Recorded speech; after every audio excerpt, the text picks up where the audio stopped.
I often receive inquiries about beginner pump foil setups. So today I'm going to give you a summary of how to choose a beginner foil and board based on my experience and what I've read and seen, so you don't waste money on expensive equipment unnecessarily. Tell me in the comments what equipment you started with and if you think it was a good choice. Let's start with the foil. As with everything, will depend a bit on your budget and the individual.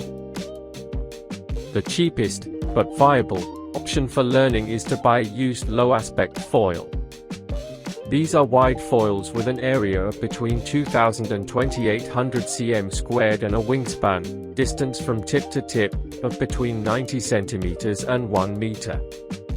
You can find these foils used for between 200 and 300 euros from various brands. If you're coming from wing or kite foiling, your foil probably won't be suitable unless it's a very large beginner wing foil. This option will work perfectly for learning.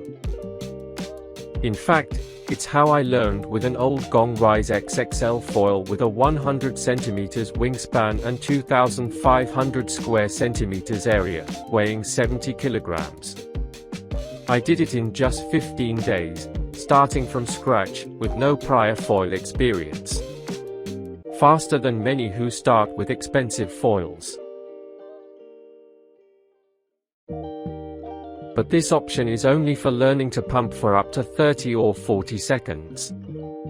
These foils require a lot of effort to pump, they rise and fall a lot, and they need a lot of energy.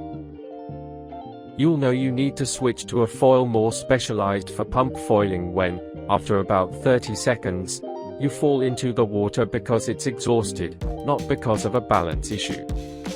But that's okay, you bought the foil second-hand, and you've learned a lot. Now you sell it second-hand for a similar price, and during that learning time you'll have a better idea of what kind of foil you want next if you like the pump foil. If you'd rather buy a new foil, or your brother-in-law has told you that a low-aspect foil isn't good for pumping and you'd prefer something more modern, the second option would be to buy a Takoon Pump 1700 or 1900 beginner foil. If you weigh more than 70 kilograms, I'd go straight for the 1900. It'll be a bit harder to control the turns, but it will last longer. This foil has a smoother pumping action with less up and down movement, making it more efficient for pump foiling. It's slightly less forgiving of strong downward pressure than the low aspect foil, but it will also last longer. With this one, you can pump for a minute without getting tired, after proper training. And once you've mastered the balance, you can buy a smaller stabilizer to reduce drag, water resistance, and thus increase your glide, allowing you to go well beyond that minute. Especially with the 1900 wing. The advantage of this setup is that when you reach the limit of this wing, simply changing the front wing allows you to improve the setup depending on the type of flying you want to do, waves, speed, long distances, etc. The third option would be to buy a Gong Trail beginner foil, not to be confused with the Ultra Trail. The Trail is very similar in performance and ease of use to the Takoon Pump, depending on personal preference, one or the other might be chosen. If you get an aluminum fuselage and mast, the price is very similar to the Takoon. However, one of the problems with Gong is that the aluminum fuselage and mast start to offer little reliability when the foil's wingspan exceeds 120 centimeters. I understand that for a beginner with a trail wing, an aluminum fuselage and mast are sufficient, because that's how they are sold online. But when you start flying more seriously or want to upgrade to a more advanced wing like a Sirius or Ultra Trail, you have to keep in mind that it won't just be a matter of buying the wing itself, but also upgrading to a titanium fuselage and carbon mast, which means the prices start to skyrocket compared to Takoon. Another good value new option is the Sroka 2000. There aren't many reviews, but they seem to perform well for the price. From here you have other options from more expensive brands. Axis PNG, Indiana Condor, SUPfoil Leviathan, Tokuma Kujira, Kato's 1570, Alpine DK 1240. These might be slightly better than the ones I mentioned earlier, but the price skyrockets, and we're talking about foils for beginners. So, I don't see the point in paying so much when there are cheaper options that we know are practically just as good for learning. And even if you buy a more expensive option, there's no guarantee it will last longer. You don't know if you'll learn or give up sooner. You don't know if you'll get hooked or lose motivation once you've learned, and most importantly, you don't know what kind of foil you'll want to practice once you learn.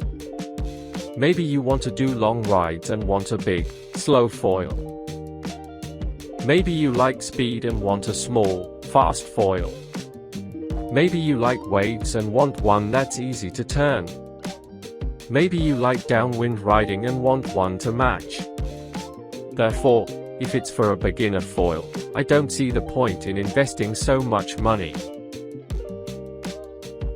Regarding the stabilizer, whichever brand you choose, the larger it is generally better to start with, as it helps with balance and prevents the foil from falling into the water too quickly in case of a mistake.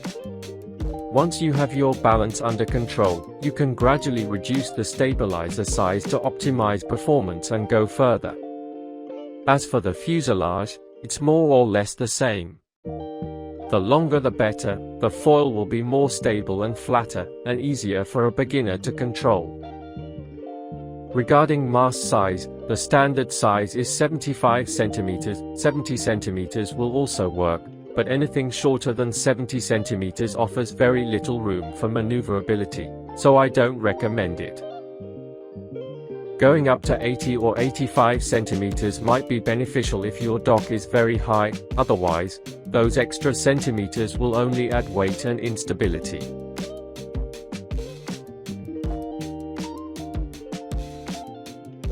Now let's talk about the board.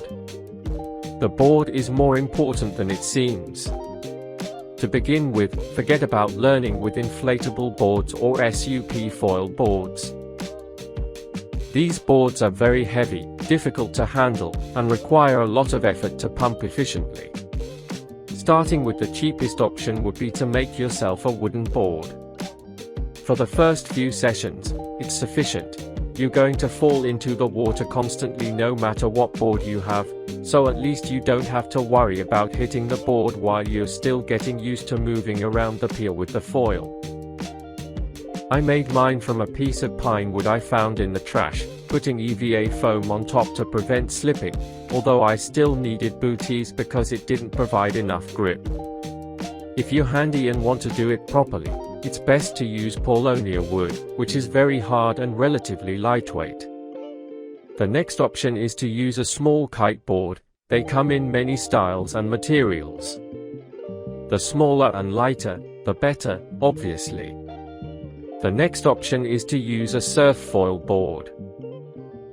I would only go for this option if you already have the board and want to reuse it, but the cheap ones aren't usually very efficient, and they are often too big and awkward to maneuver around the pier and jump on. If you still want to buy one, get the smallest one possible, and if possible, one with padding on the front and back.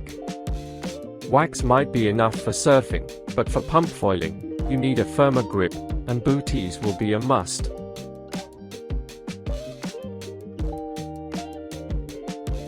Get used to the idea that if you choose any of the above options, you'll soon be upgrading to a carbon pump foil board because you'll want to optimize your performance, and believe me, the difference between a kite board or SUPfoil board, even a small one, and a carbon pump foil board is significant.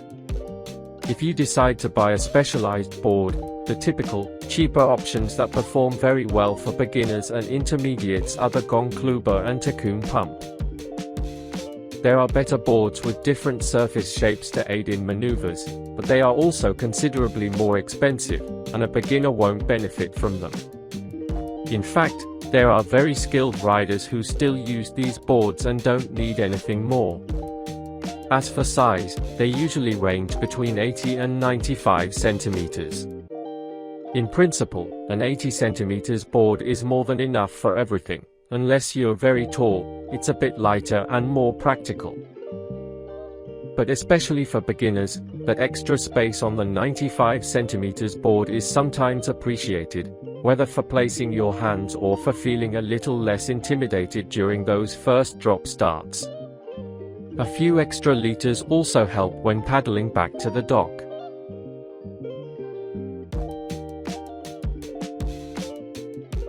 And that's all. Let me know in the comments if I've forgotten anything or if you have a different opinion or experience. If you liked the video, subscribe to see future learning videos.